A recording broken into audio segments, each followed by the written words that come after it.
The New York Times offers a free financial calculator that viewers can use to answer the question, is it better to rent or buy a home? I've tested the calculator and noticed it seems to have a built-in bias, almost as if the New York Times is guiding you toward a particular conclusion.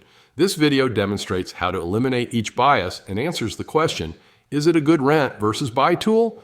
The short answer is that I think it is a great tool and it factors in many components that will help deliver accurate results.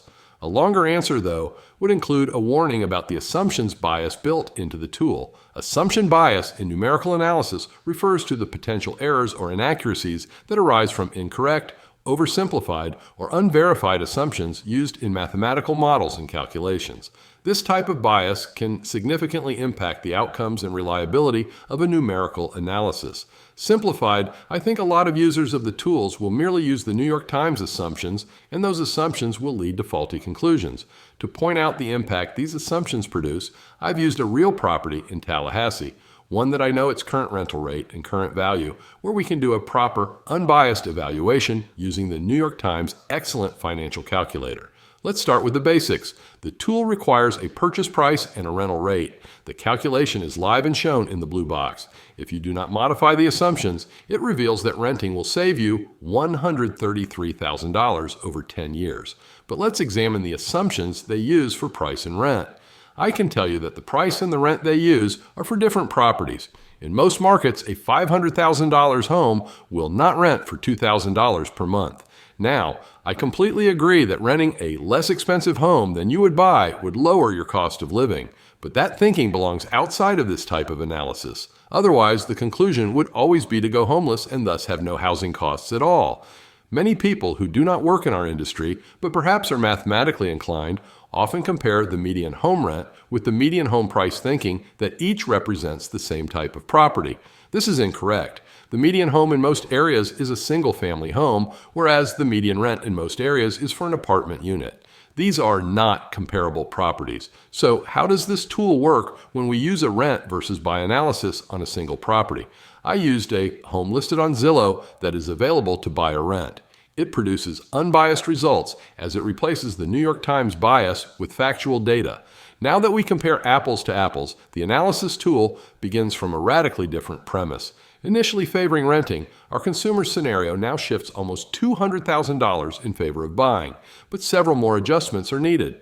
If you're a longtime subscriber, then you know I mostly discuss real estate market conditions and answer frequently asked questions because educated consumers get better deals in the housing market.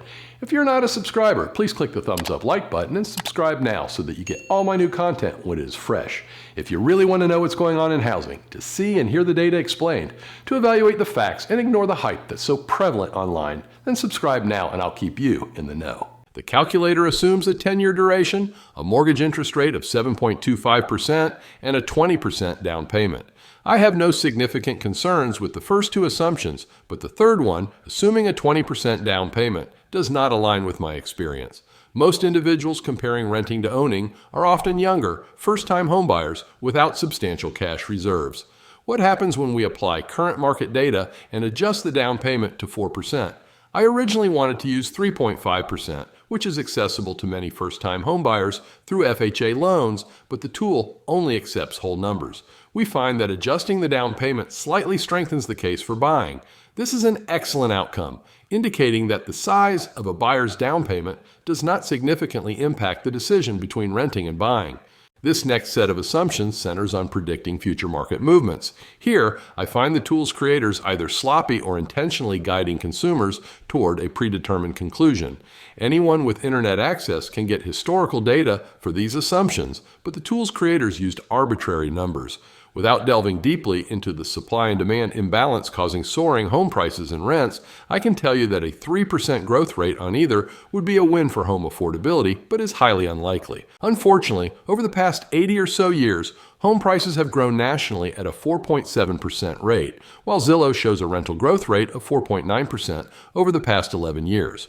When these numbers are used in the calculator, we see a huge strengthening for buying from $60,000 to $153,000 over the next 10 years. The next step in the calculator allows the user to input tax rates to see how taxation impacts the decision to buy or rent. Instead of using the standard assumptions provided by the calculator, I've tested two extremes, 0% and 50% for the marginal tax rate, to assess the impact of taxation on the buy versus rent decision. Currently, the highest marginal tax rate one can be assessed at is 37%, but I wanted to test the impact of income taxation on the buy versus rent analysis fully. For someone who pays no federal income tax, the financial advantage of buying decreases slightly, though still heavily in favor of buying. So what happens when we calculate the impact of the maximum income tax rate? When the marginal tax rate is increased to 50%, we see the same and opposite result as when we used 0%. The financial advantage of buying increased slightly. For what it's worth, and it's not shown here, switching from a joint return to an individual return moved the needle towards buying. Buying a home and selling a home include fees that renters never face, so the calculator includes these in its rent versus buy assessment. Having brokered for more than 30 years, I can tell you that sellers historically pay 7% to 10% in closing costs in the North Florida area. This is the first time the creator's bias has strengthened the case for buying. Adjusting seller closing costs 1.5% higher aligns the assumptions with my experience. Higher closing costs affect homeowners but not renters, so while the benefit of buying remains strong, it's marginally reduced compared to earlier estimates with less accurate closing cost assumptions. The final calculation entry is designed to assess the impact of maintenance and fees, which are expenses borne by owners but not by renters. Using the calculator's assumptions, we find that it strongly endorses buying versus renting. But what about the hidden bias in maintenance and fees? We find that there are 3 entries in the maintenance and fees segment of the calculator, but this is where practical, on-the-ground experience supersedes purely mathematical modeling. The 3rd entry in the maintenance and fees section serves as a catch-all for any utilities paid by the landlord for the tenant. While it initially seems logical to account for utility splits in some leases, I have chosen to zero out this entry, which increases the buying advantage to over $150,000. The model defaults to assuming that the landlord absorbs $100 per month for utilities, which isn't typically the case in practice. From my experience, landlords purchase properties with the intention of covering costs through rent. If a landlord incurs additional costs, such as utilities, these are usually passed on to the tenant. For instance, a property renting for $2,200 per month with no additional owner fees would likely rent for $2,300 if the landlord were paying $100 in utilities. The New York Times rent versus buy calculator is clearly biased towards renting, perhaps suggesting an agenda favoring large hedge funds purchasing homes.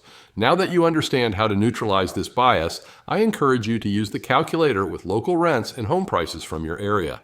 Comment below, did your unbiased results favor buying or renting?